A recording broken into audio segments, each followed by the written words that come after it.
Hi everyone, it's Doug Keating. Welcome to my 6th practice video. In this video, I'll talk about our summer 2017 vacation. Now this video is going to be a little bit different than the last several videos. Well, actually it's going to be a lot different. Big change for 2017. Not a Keating men vacation, but a Keating Singer family vacation. This summer we would include Jill and her kids along with Gavin, Riley, and myself.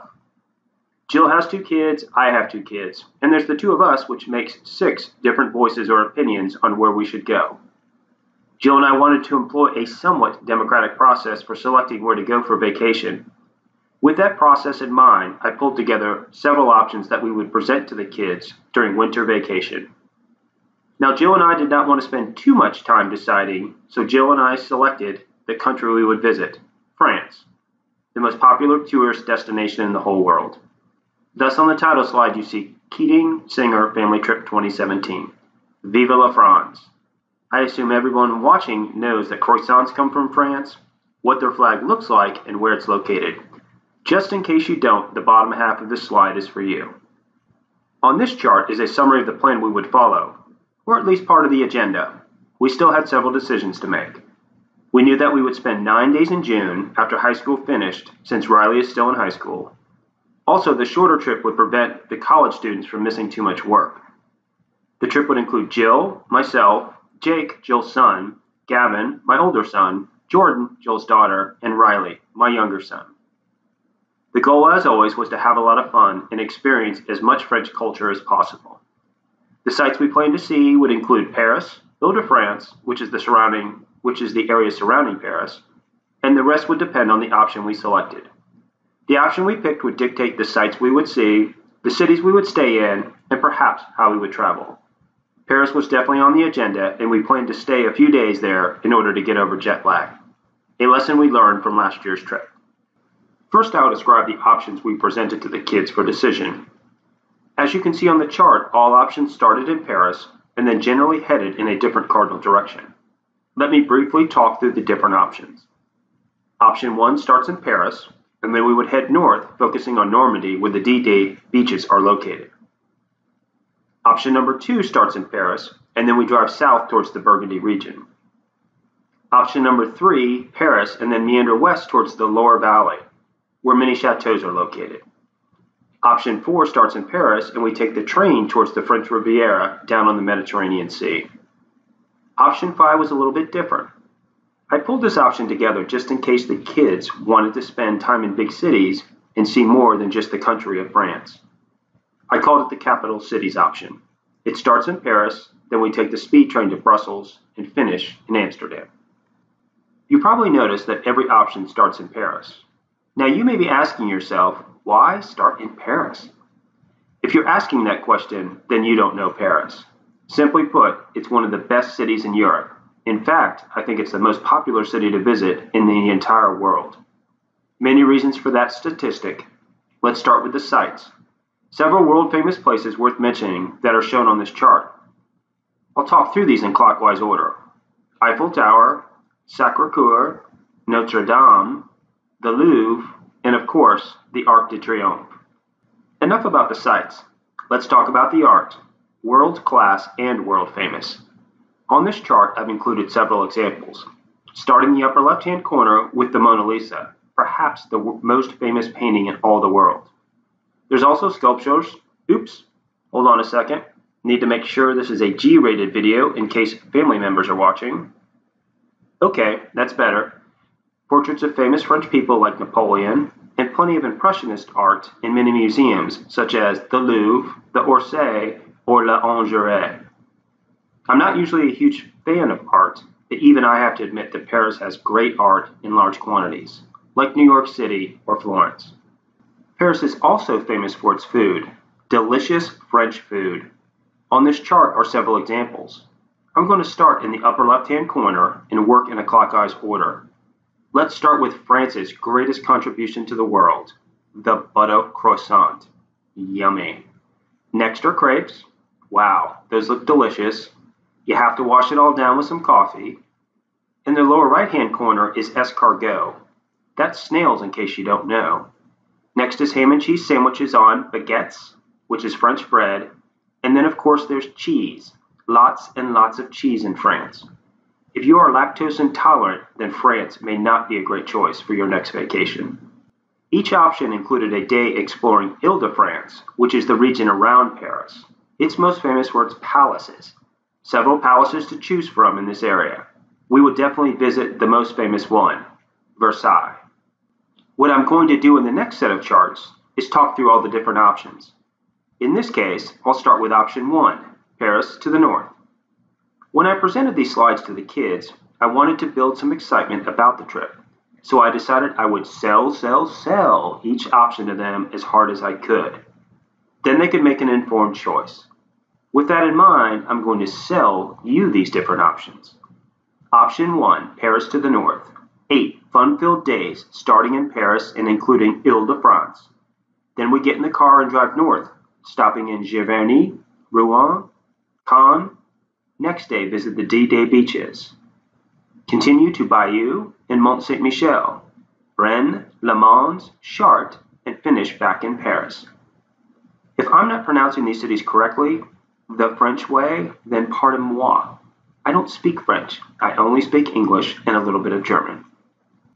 If you're wondering what option 1 looks like on the map, it's displayed here. We start in Paris and then drive in a counterclockwise manner through Normandy as well as part of Brittany.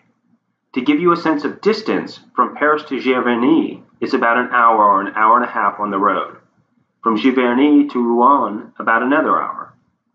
Not too much driving involved. My goal was not to spend too much time in the car, but in the meantime, we did want to see as much of this area as possible without burning up the highways and byways. A little more detail about each option. Giverny is known for one thing, Claude Monet, the famous French painter. He moved here, built a house with a famous garden, and painted it a lot. Rouen has a big cathedral and is important for historic reasons. Joan of Arc was burned at the stake in this city. Caen is really close to the D-Day beaches and includes a really nice World War II museum. Option 1 included a full day visiting the D-Day beaches, which are well known from World War II. Neither Jill nor the kids have been there before. I visited many years ago when I was in the Army. It's a moving experience. We'll see the bunkers, gun emplacement, visit the graveyards, as well as the actual beaches where the landings took place. No better way to learn about history than to see it firsthand. This option included a visit to one of the most unique places in Europe, Mont Saint-Michel. It's a world-famous tourist destination. I've never been there, and it's definitely on my bucket list. We'd also go to Bayeux to see the famous tapestry, and Chartres, which is known for its cathedral. Now let's look at option 2, Paris to the south. Once again, 8 fun-filled days in France, starting in Paris and Ile de France. Then we would get in the car and head south into the wine region, going to the cities of Auxerre, Beaune, the Burgundy region, Dijon, then swing west to Nancy, Metz, Rheims, and finish in Paris. Here you see option 2 on the map, starting in Paris in the upper left-hand corner, then heading southwest and traveling in a counterclockwise direction. To give you a sense of distance, from Paris to Auxerre is less than 2 hours.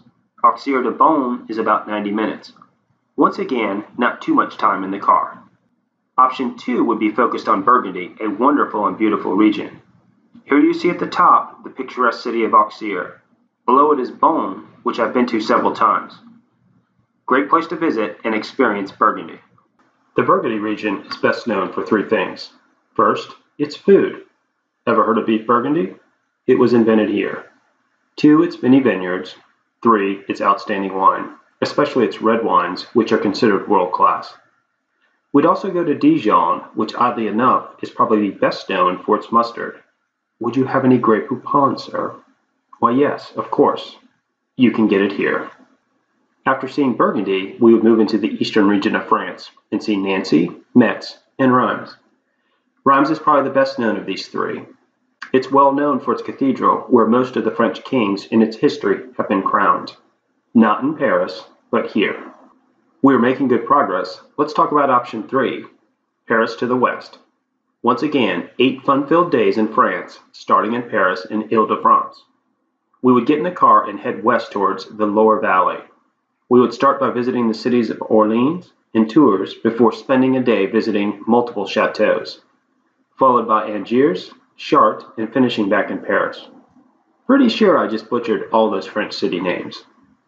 Here's what option 3 looks like on the map, heading south from Paris to Orleans, and then a clockwise direction to Tours, Angers, and then back through Chartres and into Paris.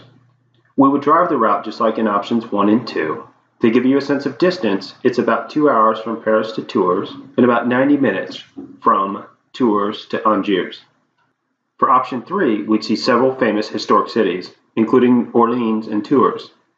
I've never actually been to this part of France, so I was pretty jazzed about this option, although I did not reveal it while talking with the children. I did not want to influence the vote we would have at the end. Option 3 included a full day of visiting French chateaus in the Loire Valley. I've never visited any of these castles, but they look awesome in the photos. In fact, if you buy a French calendar, it's highly likely it will include a photo of a few of these. We continue the loop by going to Angers, which includes many half-timbered houses and a nice fortress along its river, and then finish the journey by going back to Chartres, which is actually included in one of the other options. Once again, it's famous for its cathedral, a pilgrimage site which is included in the picture on the right. Let's take a look at option 4, which would start in Paris and then head south down towards the French Riviera. Once again, 8 fun-filled days in France, starting in Paris and Ile de France. Then we would head south and visit Lyon, Arles, Nice, Antibes, Caen, and of course Monaco. No trip to the Riviera is complete without visiting Monaco. Here's what option 4 looks like on the map. 3 things to notice about this option. First, this would be the longest trip. Paris is located in northern France, and we would be going all the way south to the Riviera, which is on the Mediterranean Sea. Second, we would most likely take the train rather than rent a car. Simply too much driving to cover all this distance. Third, we would not return to Paris. Our return flight would be out of Nice. It has a major airport for international flights. This option includes a visit to the cities of Lyon and Arles. They're both beautiful and located along the train route to the Riviera. Arles in Provence and includes some Roman architecture. In the lower left corner you see a great example, a Roman Colosseum that's several thousand years old. And of course there's the picture-perfect French Riviera, which includes Nice, probably the best known city in this region. It has a wonderful old town, several museums, and the beach. Antibes is smaller but located nearby. The beach in Antibes is actually better than in Nice, but both are worth seeing. If I remember correctly, the bay by Nice is literally called the Bay of Angels. Let's not forget where the rich and famous hang out in the French Riviera, that being Caen and Monaco. Caen is famous for its film festival, while Monaco is famous for being Monaco, as well as Monte Carlo, its casino. I once heard Monaco described as being pink and lovely. Having been there, that's actually a pretty good description. I would add the word tiny as well. It's really, really small. Let's finish with option 5, which I'm calling capital cities. It's a little different than the other options. I threw it in just in case the kids weren't interested in 8 fun-filled days in France. Rather, we would start in Paris, still see Ile de France, and then we'd get on the bullet train and see 2 other capital cities. Brussels, the capital of Belgium, and Amsterdam, the capital of Holland. Here's what option 5 looks like on the map. This trip is actually not that long. The reason being, there's a high-speed train that connects Paris to Brussels and then Brussels to Amsterdam. Also, these 3 countries are pretty close together. This option is similar to the last one in that we would not return to Paris. Our return flight would be from Amsterdam. One slide about Brussels and what it's famous for. Belgium's famous for its beer, which is quite tasty. Brussels also houses the mannequin piss, or the peeing boy statue, a tiny statue of a boy peeing.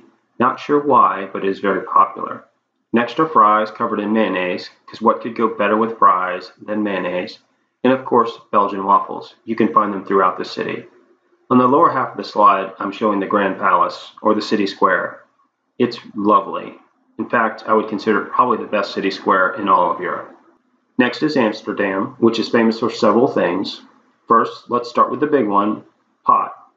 Jill and I both made it clear to the kids there would be no partaking of pot while we were in Amsterdam.